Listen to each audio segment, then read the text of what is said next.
season is over. Juventus fended off the Roman challenge to retain their Serie A crown. Cagliari, Cesena and Parma dropped out of the top flight.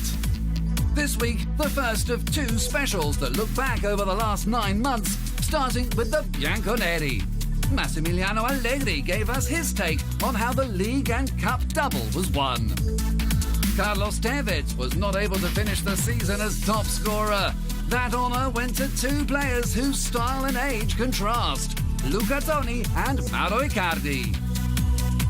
Some of the best goalkeepers in Serie A lead us on a voyage to understand their special role, all the way to the best saves of the year. But as is only correct, we start with the champions. Triplice fischio! La Juventus per la quarta volta consecutiva è campione d'Italia!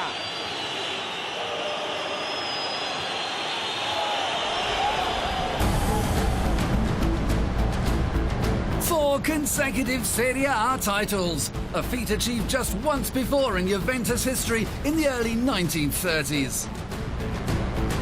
This year's Scudetto, even if clinched with a month still to play, was more complex than last season's, the record-breaking 102-point campaign. After only 1 day back for pre-season, inspirational leader Antonio Conte handed in his resignation. It was a bolt from the blue. I wasn't expecting the call, also because I was preparing to do other things. My future was orientated in another direction. Then I got the call, and in the space of 12 hours, I found myself as Juventus coach and had to organise my work for the entire season. The former AC Milan coach's conservative approach won over the players' trust at the offset by maintaining his predecessor's 3-5-2 setup, even if it was not in line with the tactician from Livorno's vision of the game.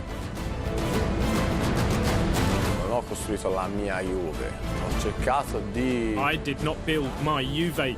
I was intent on getting the players to use a different system without throwing away anything I found here, because it was a team that had just won a third straight title. And employing the old system, Allegri wiped out his past with victory in round 3 at the San Siro, as the defending champions boasted a 100% record over the opening 5 games, just like main title rivals AS Roma. In round 6, the showdown at the J Stadium. The first key match was decided by Leonardo Bonucci. Palla dentro, allontana Nainggolan, Nicola Bonucci! But a draw with Sassuolo and a debut defeat at Genoa in October persuaded Allegri to change his stance. It was time to impose his methods. We slowly reached the crossover point. However, I'd like to say that the new and old system together led us to winning the league and to lifting the Tim Cup. A 4-man back line and a diamond-shaped midfield. The team became unpredictable again and avoided potential traps with authority. At the Olimpico, Paul Pogba shone against Lazio. Risks were run in the first Derby della Mole, but Andrea Pirlo produced the magic touch with the last kick of the game.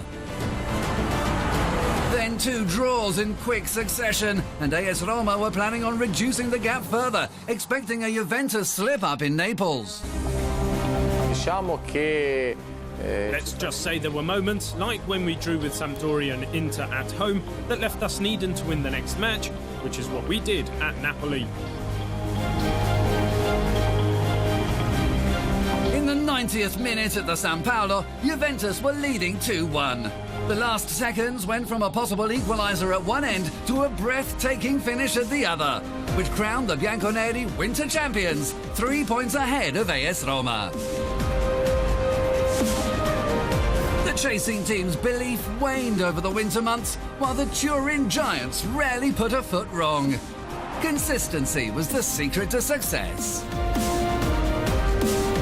On March the 2nd at the Olimpico, a draw in the second head-to-head with the Giallorossi maintained the Juventus lead at the top at 9 points. The following week, the bout was decided by a technical knockout. Pogba smashed through the Sassuolo defences. From then, the countdown began. The goal that sealed the tricolore came from Arturo Vidal. The fourth title in a row was served.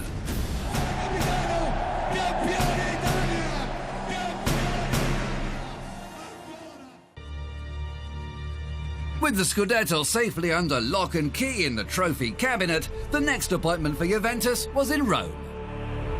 May the 20th, 2015 at the Olimpico, the final of the Tin Cup against Lazio.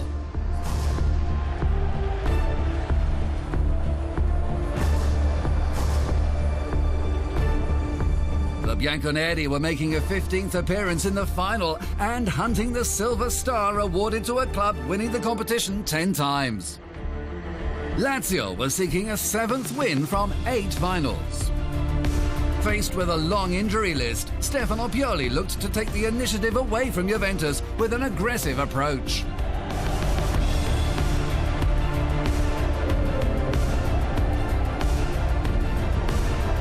L'attesa è finita, si assegna la 68esima Team Cup.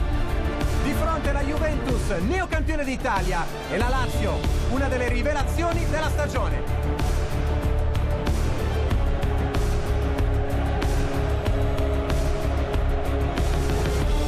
Fischia l'arbitro, parte Cataldi sul primo palo, il colpo di testa di Radu, la sblocca subito la Lazio.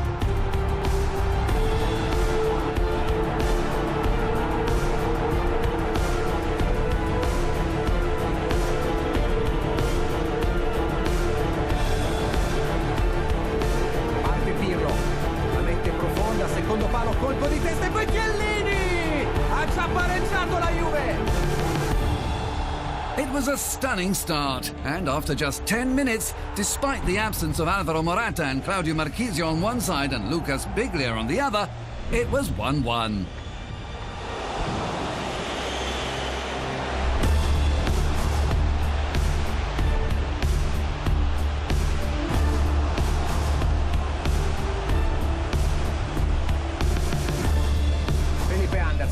Colpo di testa di Chiellini, Pogba, non respira la Juve, c'è Parolo che sfiora il raddoppio.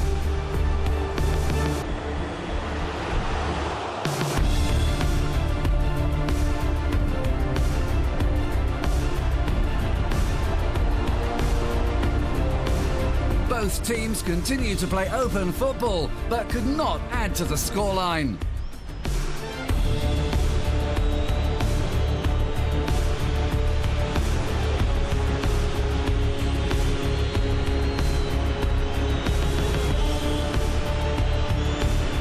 As the tempo increased, both coaches introduced fresh legs. Paul Pogba was replaced by Roberto Pereira. Lazio took off the injured Miroslav Klose for Filip Djordjevic.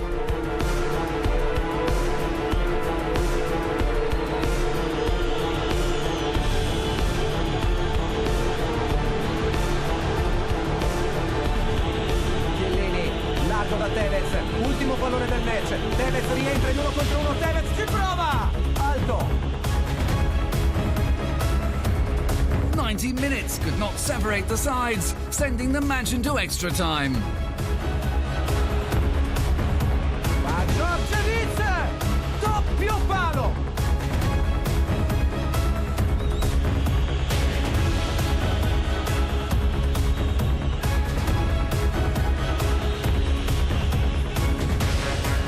Pirlo, il lancio profondo per Matri che è in posizione regolare. Matri pasticcia, arriva Tevez, Matri la ritrova lì, Matri! 2-1 Juventus! Having been saved by the woodwork, Juve hit back. Lazio tried to react.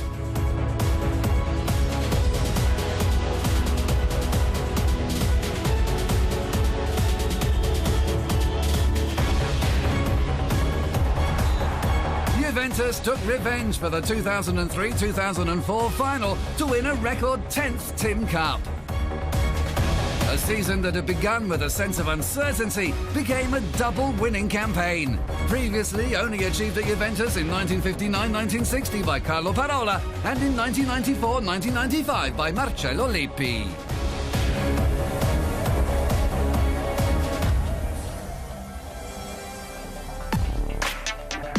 To win, we had to play on the same level as Lazio. They played a stunning 35 minutes. They pressed, they ran, they won challenges. We couldn't get control of the game.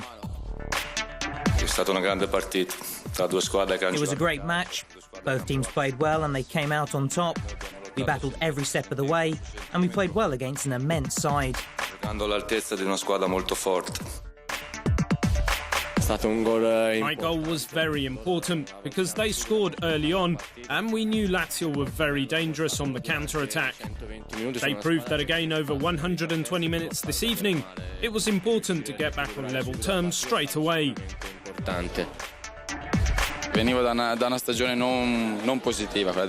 Coming off a season that had not been the most positive, I really wanted to prove something and silence a few voices that had said I'd had a poor season.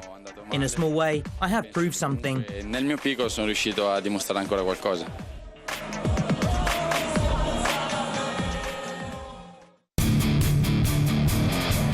Each player made his contribution to Juventus' success, but three names stood out.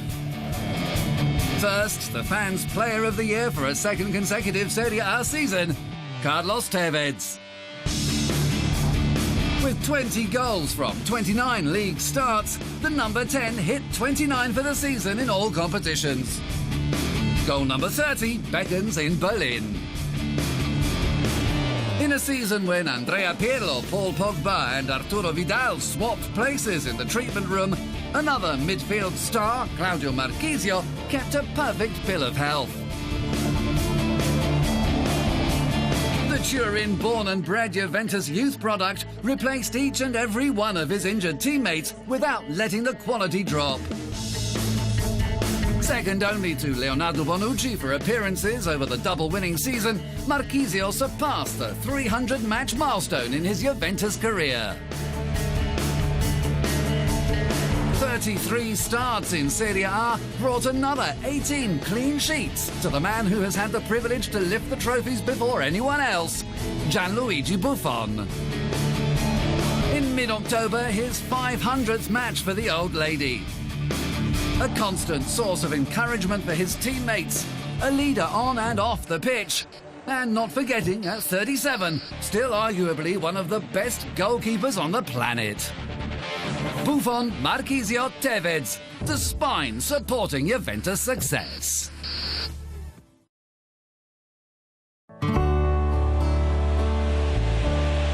United by their goal-scoring instincts, divided by a 16-year age gap, Luca Toni, 38, and Mauro Icardi, 22, shared this year's Capocannoniere crown. The 9th time since Serie A became a single league format that two strikers have shared the top scorers award. Previously, in season 2001-2002, Dario Hübner, 35, and David Trezeguet, 24, fired their way to the top of the scoring charts. 13 years on, the tussle between a veteran hitman and an up-and-coming striker was to repeat itself. The coveted honour holds a special significance to both players. With his 22 goals, the Hellas Verona forward became the eldest marksman to win the award, 3 years senior to the late bloomer Hübner. A remarkable turnaround, considering that Toni had just 3 goals to his name in November, when the Capocannoniere crown appeared no more than a distant dream. In the second half of the season, however, he rediscovered his goal-scoring touch, 16 in 19 rounds, and reeled in his rivals. A 20-year career, which has seen him star at home and abroad, Toni is the only player, alongside Zlatan Ibrahimovic, to claim the award with 2 different clubs, after winning it outright with 31 goals at Fiorentina in 2005-2006. The secret is I'm happy. I live well here in Verona. It's a wonderful city. My family are happy, and when I take to the pitch, I feel like a kid again. When Tony was establishing himself as a leading goal scorer at the turn of the millennium, Icardi was just a boy. Serie A has not seen a 22-year-old win the award since the days of 1982 World Cup winner Paolo Rossi in 1977-1978. With 2 seasons in Serie A under his belt, the Argentine has now burst into the big time. Thanks to his efforts, Inter can boast having a top scorer for the 12th time in club history, the first since Ibrahimovic 6 seasons ago.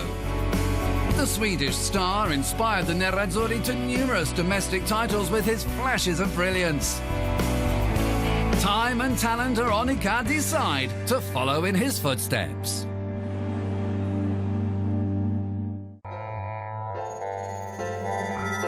In playgrounds around the world, more than one child dreams of becoming the new Mauro Icardi, the next Inter number 9. But the club's talent search goes beyond simple scouting missions. Since 1997, the Nerazzurri have established cooperative projects in 29 countries through their Inter-Campus project. As demonstrated on the club's official video, the objective is to use football to educate and provide a solution to serious social problems by offering children a safe way to play and a path to growth, with football at the heart of it. We go to help children in need, a need that may come from a precarious economic situations or from political or cultural situations that place them on the margins of society. To cut it short, they are abandoned. We, through Inter-Campus, try to stay close to these children, doing the little we can do well, that is, teach them football. Certainly, we'd never think about tackling the world's problem, but we believe it is a good way to start facing these difficulties. For the Milanese club, their efforts come easily. Perhaps it is in the team's full name. We have this destiny tied to our name. We're called Internazionale, and not by chance. The founding fathers of the club set out in 1908 with the objective to be the first to welcome foreigners. With Inter-Campus, we have brought these values, which are part of the Nerazzurri DNA, forward. In the certificate of incorporation of the club, it is actually written that we consider ourselves part of the brotherhood of man. It comes spontaneously to welcome others. Perhaps those who close themselves up with intolerance are strangers. For us, instead, it's simpler to be as we are. Decisive, spectacular, unique is one way to describe goalkeepers, a position excelled at in Italy. This season, the tradition was maintained. The reasons behind becoming a keeper, some of which can be described as outright strange, are as different as the individuals themselves. You play in goal if you're the son of a goalie, and so there's something there in the DNA. I won an award as the best goalkeeper in a tournament for children, and that's where I stayed. Since I was a kid, I liked playing in goal. It appealed to me, and so I decided to become a keeper. I started to play thanks to a Romanian nun I got to know at kindergarten. She was the one who gave me the passion for football. I like the idea of stopping others from scoring. It wasn't me that chose. When you're young, nobody wants to play in goal. The maximum expression of football is scoring. If you're a goalkeeper, when are you ever going to score? I was the youngest kid in the block where I grew up. I was 3 or 4, and at that age, you don't even know what football's about. I used to stop the ball with my hands and then pass it, or I'd pick it up and carry it around. When I was 12 years old, I used to play right back. Then I understood I had to run too much, up and down.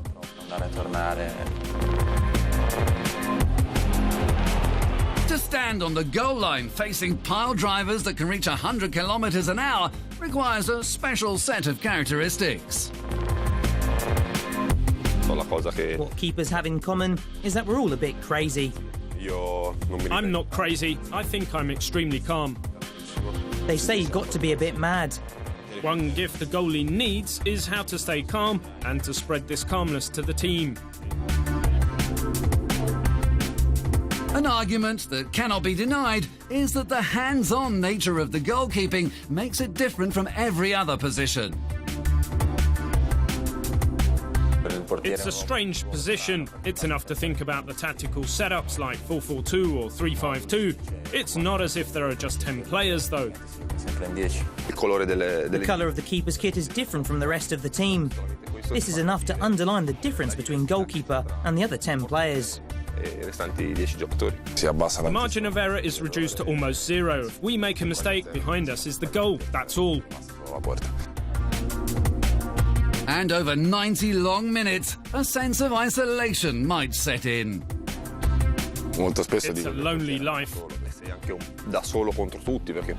You're on your own against everybody. When your team scores, no one comes to celebrate with you. More so when you concede a goal. Your teammates look at you as if to say, he could have given us a hand, saved us from who knows what.